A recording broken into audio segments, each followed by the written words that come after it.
Good evening, everyone. Welcome to another edition of Awaken the World. We are live on a Sunday night. It is 6 p.m. Pacific Standard Time. Tonight, vaccinations and the fine art of staying healthy. It is, of course, Sunday, the 17th of January 2021, and you are here with me, the Toothless Tiger. 13, 16, a couple of weeks to go, and that's just the way it is. So, hello to everyone this evening who manages to come. First of all, let me express my love for each and every one of you. Really, love is all there is, ultimately. It's really true, I gotta tell you.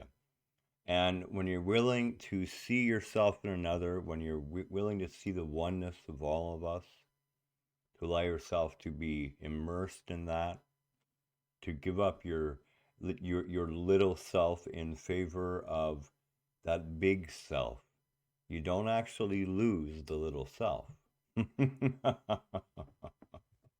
It's like surrendering. When you think about surrendering, it's like, okay, well, surrendering doesn't mean you die. It means you surrender.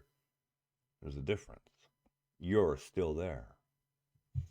So what are we going to talk about tonight? Well, we're going to talk about a fairly touchy subject. To be honest, it's not really the big problem. The big problem is underlying that. Now, we could spend a lot of time talking about how viruses come about and why we're so responsible for what's actually going on in the world, but that's not going to do a lot of good at this point. It's better to focus on the big question that everyone has at hand, and that is well, what do you do about vaccination? And before we get to the fine art of staying healthy, we're going to have a brief little talk about vaccination. Now, first of all, let me state clearly that vaccination ultimately is a personal choice. It really is. But you have to be willing to make that choice from an informed point of view. Watching a lot of these videos that are out there that I've had the misfortune of looking at a few of them and reading a lot of these quack um, um, articles, okay, is no replacement for doing some hard research.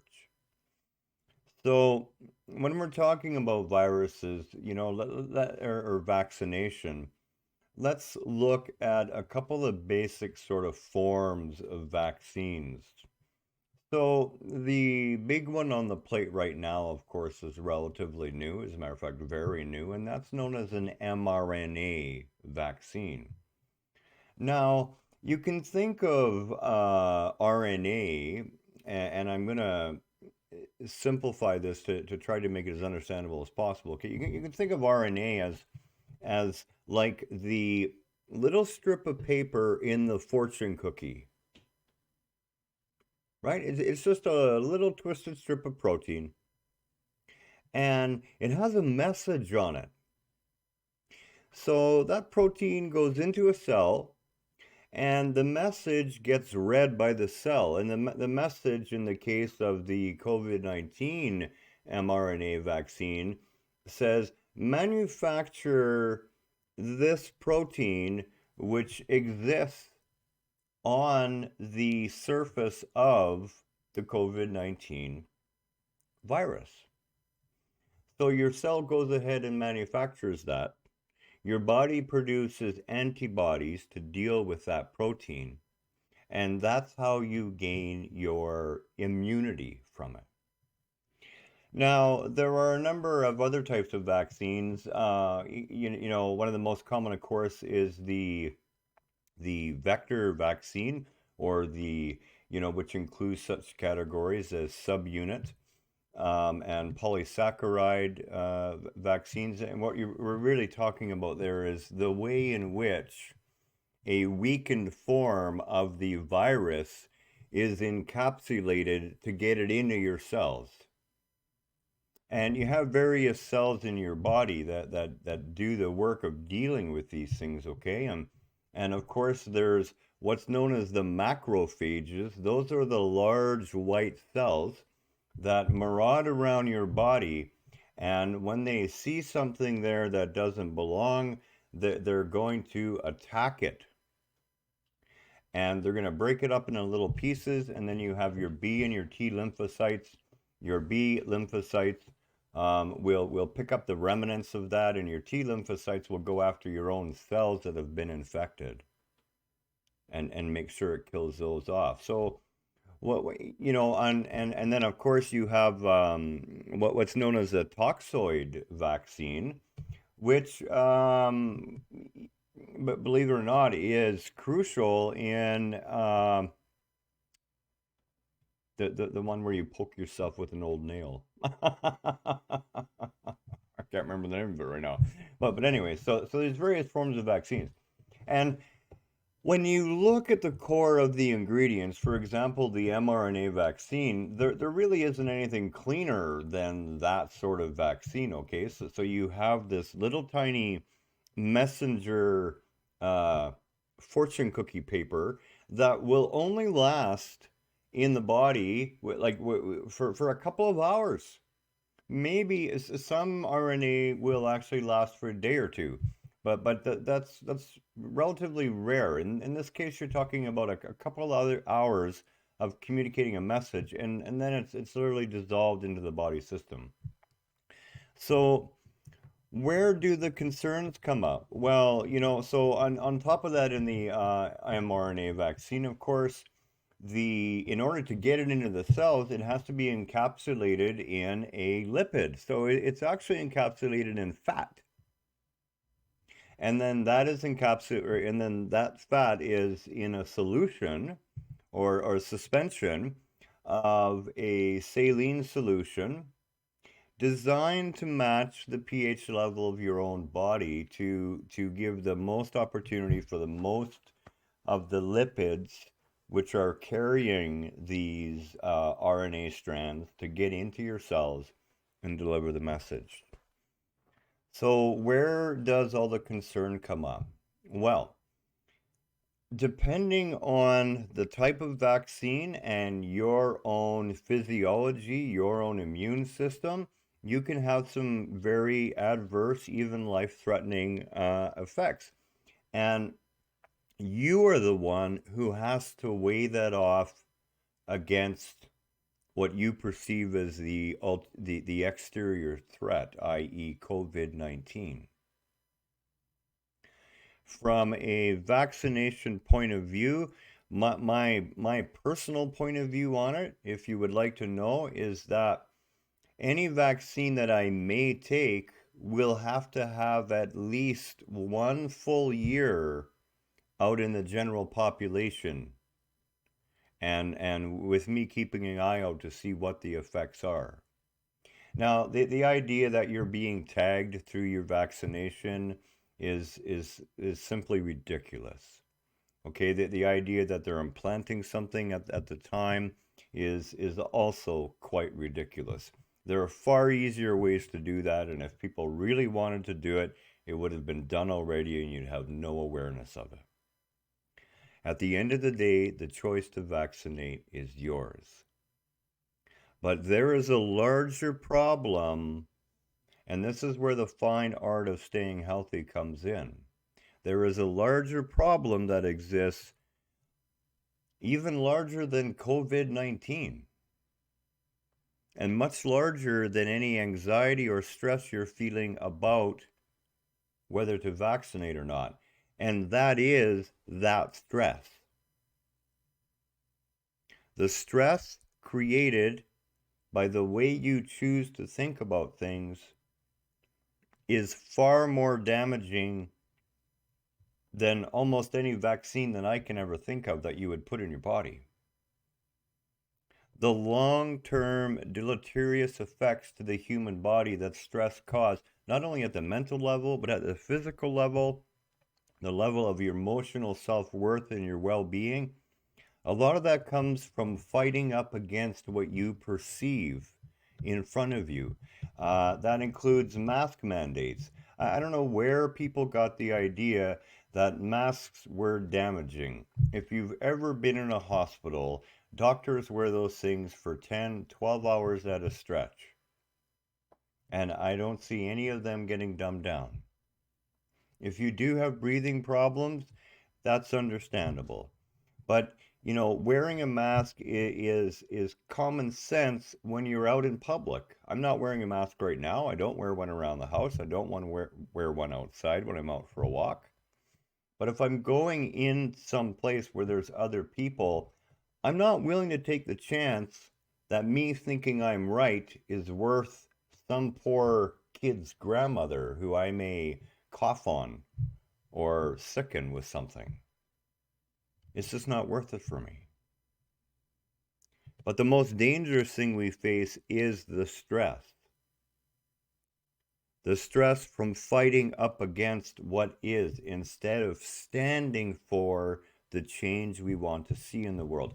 And this includes your body's health, okay? If you're confused about vaccination and you're wavering about whether to take a vaccine or not, vaccinations are secondary compared to dealing with the state of your body as it sits right now. And your mental state of being is the number one culprit on the planet and the most dangerous thing to your own physical state of health.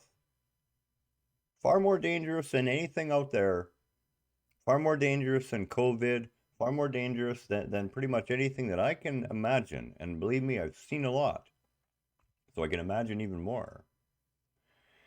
The stress that you're willing to put yourself through is far more damaging, and that number one culprit is your own mind. Now, a lot of people are worried, 70% of people support the idea of having a vaccine if you're going to work. Well, what if you don't want a vaccine and you need to work? These are serious questions.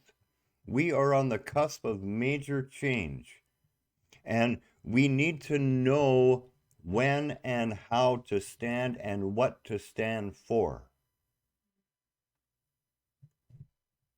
Trying to fight every battle leaves the war lost. And I know that's a miserable analogy to be using, but let's just use it.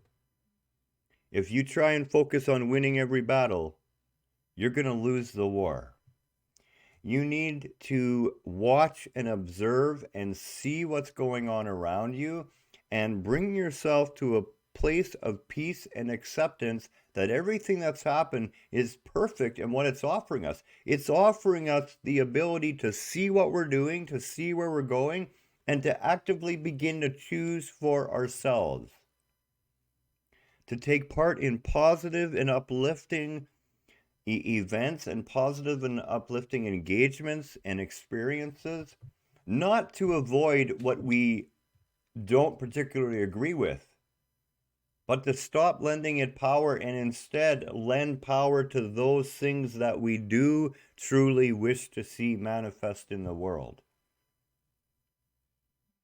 And one of those biggest impacts, again, outside of your own mind on your physical body, is the way you treat yourself. Every time you do yourself harm through either beating up on yourself or abusing yourself with addiction or abusing yourself with food, no matter what the case is, you are putting your own self at risk in the physical sense. And the automobile that you're driving right now, it's the only one you get in this life. Yeah, you're going to get another one in another life. That's all right. But this is a classic. And this is a great time to be alive. This is a magical time of profound and swift change. And we are on the cusp of an evolution forward in humanity. And we're either going to get this or we're not. Either way, it's going to be okay. You need to focus on coming to peace with yourself. To stop beating up against those things that you decide or judge should not be. and turn your attention to those things you wish to manifest in the world. Take good care of yourself. Eat whole living food. If you were to go into our freezer, there is not a single cardboard box that exists in our freezer. You will find a ton of fresh frozen food though, but you will not see a single box of processed dead food in our house. Everything that we eat is as living as possible and uplifting as possible. And these are easy steps that you can take every day, and this is your best defense. If you're worried about vaccination and at the same time you're worried about COVID and you're worried about your grandmother or your mother who's at risk, start caring for the body health. Get enough sleep. Shut the screen off.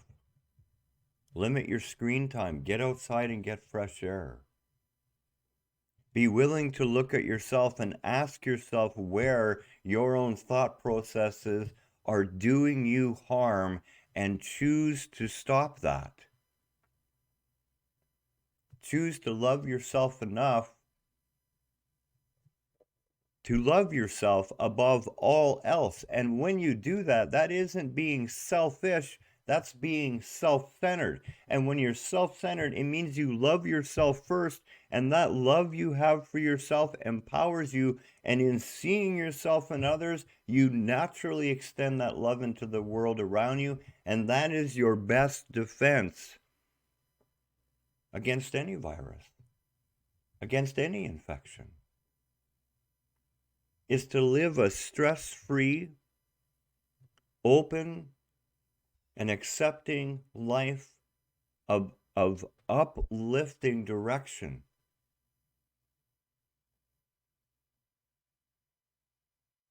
Of being the change that you want to see in the world.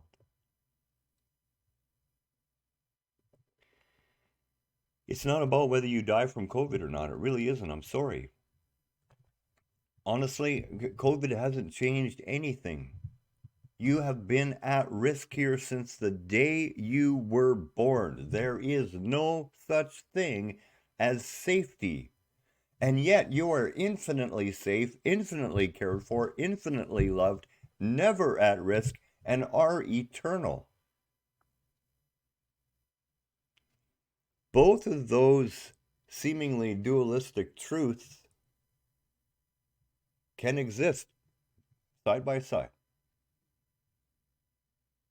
Be at peace with what is going on. Do not rail up against change. Instead, look for the gift that life will give to you. You know, honestly, I found that life showers us with opportunity, showers us with gifts, showers us with love, showers us with opportunities for peace and togetherness, and it is only us, in our own narrow-minded point of view, that miss out on that. Being at peace with yourself, accepting that whatever's happening right now is perfectly okay, and that you were never really safe in this physical form, and therefore that there's nothing to worry about, that is your best defense. Choosing to take a vaccine or not is totally up to you. We may get to a time where totally up to you may mean a serious choice for your well-being or your ability to work or function in a society. And in those cases, again, stand up for what you want to see in the world and be willing to accept the consequences of standing up. There's a lot of times that we forget when we stand for something, we must be willing to give it up in order to stand for it. I hope this has been helpful. I hope that you are willing to love yourself first and foremost on every level of your being, because it is only then that you have the best protection. And again, as I have said before to Kelly and to many people, if COVID-19 is meant to be the end of Garen, I'm okay with that, because that's the way it was supposed to be. And that would mean my journey was coming to a glorious close and a new one would be beginning. And that could never be a bad thing. We're never losing anyone. Nothing is ever lost. It is just curtains going down on a stage. Much love, namaste. Have a beautiful Sunday evening. We will see you again very soon. Good night.